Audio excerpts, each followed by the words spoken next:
Hi, I'm Shanna and I'm a certified professional organizer. Welcome to my channel where I teach you how to declutter and organize like a professional organizer. Today we're going to talk about how to get started on the decluttering process when your whole house is filled with clutter and you don't know where to get started.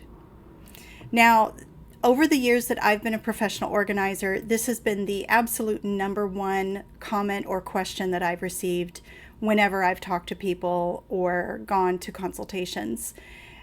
The comment that I get is, I'm overwhelmed and I don't know where to start. So if that's how you're feeling, then take heart because you're not alone. This issue can be quite paralyzing for some people, and I've seen people put off decluttering for months or even years because they just get stuck and they don't know where to start. When I sat down to write out this idea for this video, I actually discovered that there were 6 different methods that I have used over the years to determine where to start organizing somebody's house, which is actually way more than I thought. So before we get started on going through those 6 methods, I just do want to point out that I am generating these videos in sequential order, and this is video number 2 in my decluttering series. The video I made before this one went over the basic organizing supplies that you need in order to get started. So if you haven't watched that and you want to watch that first before you move ahead, then you can click on the link that's right up here and it will take you straight to that video, and then you can come back to this one. But if you're ready to move on, then we'll get started. So first off, whenever I do work hands-on with clients, there is no exact formula that I use to determine where to start because it really depends on the physical circumstances of the environment and the particular needs of the client. So I have to take both of those into consideration. I ask a lot of questions, we do a lot of talking, and then we come to a mutual agreement. But when I'm looking at the environment of the home, I have noticed that there are situational circumstances that inform my choices of where to start. So I'm going to lay these out in those groupings. And I also want to say that this list is not definitive. And it's not an exact recipe. They're simply the methods that I've used most commonly over the years, and they're meant to be jumping off points for you. And you can use any one of them as a starting point and then change it or revise it or tweak it in any way that makes it more comfortable for you. So the first and most basic way to find your starting location is by determining the room that you want the most functionality in. In other words, is there a room in your house or your home where it is so impacted with clutter that you can't use it for its intended purpose, and you would really like to use it for its intended purpose? So for example, maybe your living room is piled up with papers and unopened packages and shopping bags that haven't been unpacked, and there's coats and jackets strewn all over the furniture, and there's only one chair in the room where anybody can sit. And you would really love to have people come over and be able to entertain or chat, but you're too embarrassed to let anybody come through the front door and see the state of your living room. Then you might want to start with the living room first. Or let's say you actually sleep in the living room in your recliner because your bed is completely covered with clothing and you can't sleep in your own bed. And you would really like for your bedroom to be a peaceful haven, a sanctuary where you can sleep peacefully and comfortably. Then you might want to start with the bedroom. Or let's say that your kitchen is so cluttered that you can't get in there to cook your own food and you really love to cook. I mean, not to mention the money that you would save by not eating out so much, right? So in that case, you might want to pick your kitchen. So that would be the first method for choosing your location. The second way to identify your starting location would be to see if you can identify an area in your home that you can declutter reasonably easily and quickly and open up that space, even if it's not very big to begin with, to use that space as a processing area for the items that you would continue working on moving forward. Because keep in mind that there will be a lot of items that don't belong in the space you're processing that will need to live somewhere else temporarily until you find a permanent home for them. So you're going to need a space where you can stack boxes that are full of what I call homeless items, okay? So this method may be a good option for you if your home is generally impacted with clutter, but you have one area where you think that you could declutter that area pretty quickly and reasonably. And the idea is that you're looking for a space where you have the largest and or lightest weight items, and preferably both. So, which would make removing them easy and quick, as easy and quick as possible. So a perfect example would be, let's say in one room of your house, you have a corner that you're pretty sure is just taken up by empty cardboard boxes.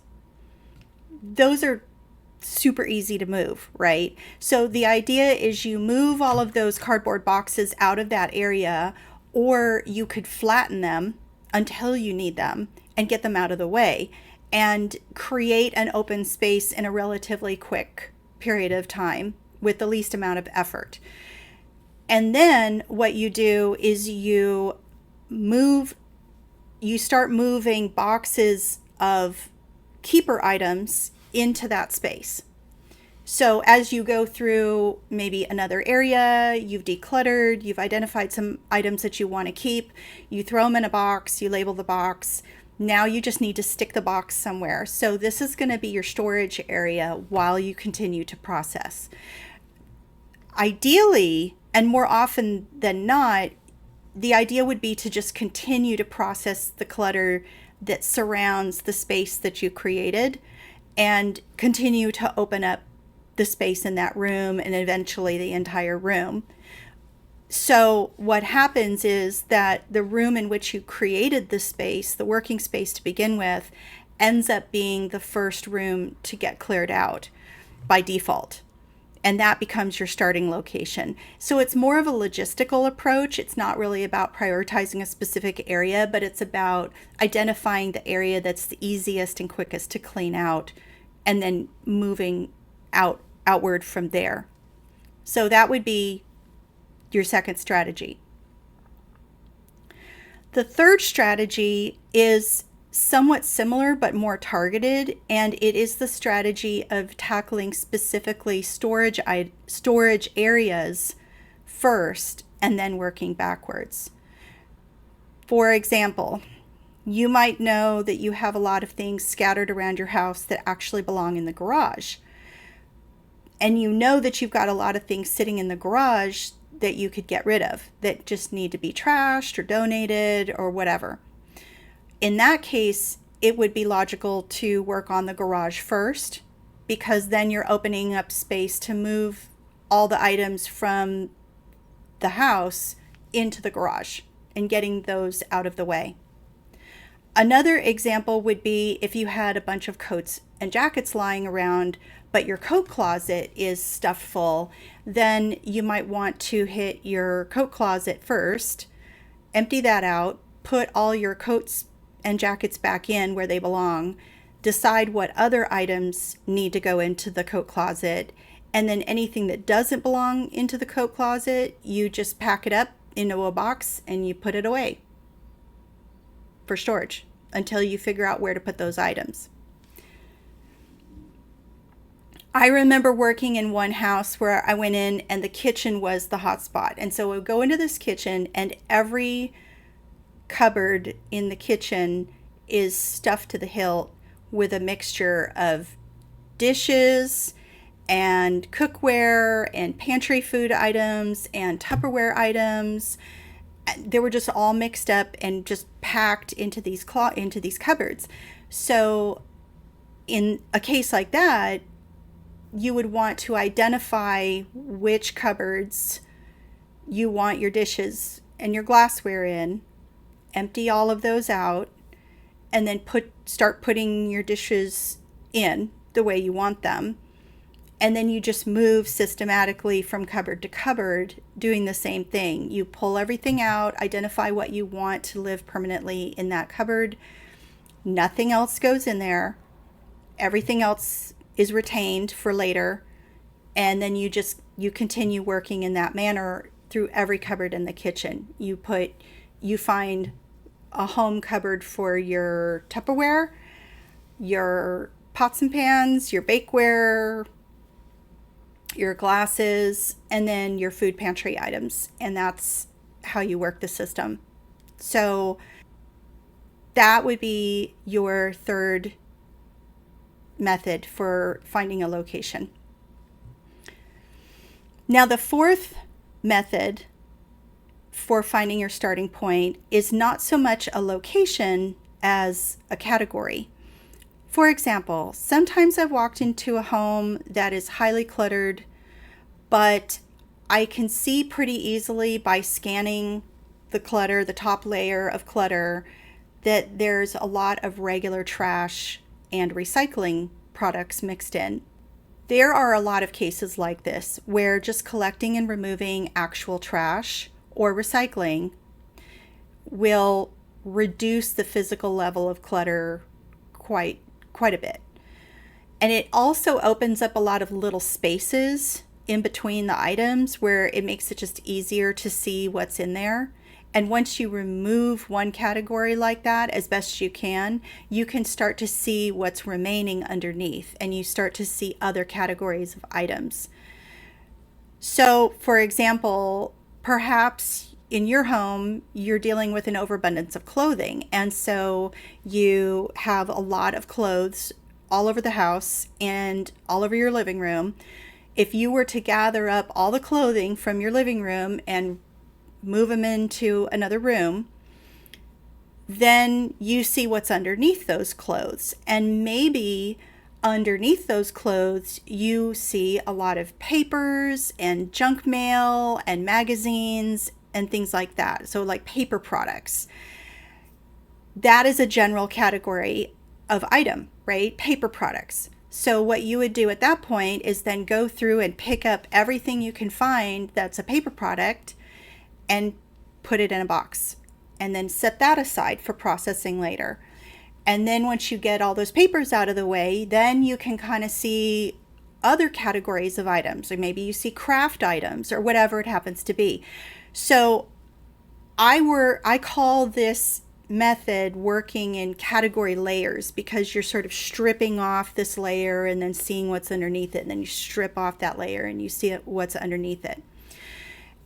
I think that this is a good way for people to start who are able to identify visual categories of items and who don't get overwhelmed by that. There are people who get really overwhelmed, and when they look at Cluttered, they can't pick out, oh, these are paper products, this is trash, this is recycling, these are clothes. It's really difficult for them, and that's okay. If you're not able to do that, then don't worry about it. But for people who can identify visually what's in front of them, this would be a good way to start. Option number 5, or method number 5 for finding your starting point, is pretty specific, but it is very legitimate. And it's something that I started doing later in my career. I actually changed my whole method of how I would approach decluttering to this method once I was educated in it. And that is to use safety issues as your criteria. And most specifically, I recommend evaluating first whether any of your exits are blocked or partially blocked from the inside. This includes things like doors not being able to open all the way to a 90-degree because there's stuff behind them, and windows being blocked by piles of clutter. The reason you want to look at this is because if your exits are blocked, that means that you could be trapped if there's a fire or other emergency and you couldn't get out. And I started learning how important this is after I started teaching training sessions on hoarding for fire departments, and I started having the firefighters themselves started educating me on how incredibly dangerous clutter is to their safety when they're trying to fight a fire. So that was what really brought my attention to it, and I started just learning from there. But it's not also all about fires. It also has to do with medical emergencies, because clutter makes it incredibly difficult for paramedics to get into your home in the case of a medical emergency. And they specifically complain about not being able to get their gurney in. So if you have somebody who is collapsed from a heart attack in the back bedroom of the apartment or the home or whatever, and there's so much clutter that they can't wheel the gurney or get a gurney back there, then it becomes an incredible project to move this patient out to where the gurney is. And it delays their extraction of the patient, and it creates a lot of extra time that the damage could be done. So in a lot of medical cases, it's really, really important to get treatment as soon as possible. And in a lot of cases, every minute can count. So if you have a delay of several minutes or 10 minutes or 20 minutes of getting that person to the hospital because of the clutter that prevented the paramedics from getting them to the gurney, then it could literally be a life and death issue, or it could make the difference between a short recovery and a long recovery.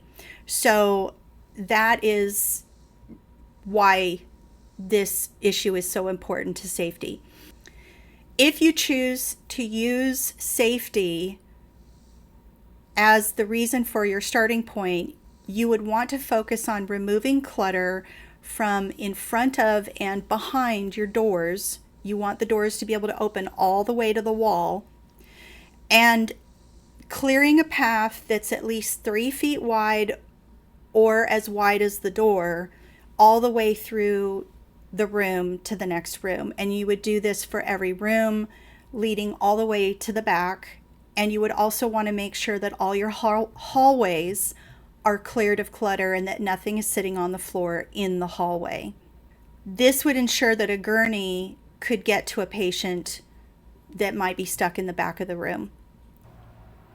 Last but not least, my number 6 method for your starting location for decluttering. Let's say you have a situation where your home is filled with clutter.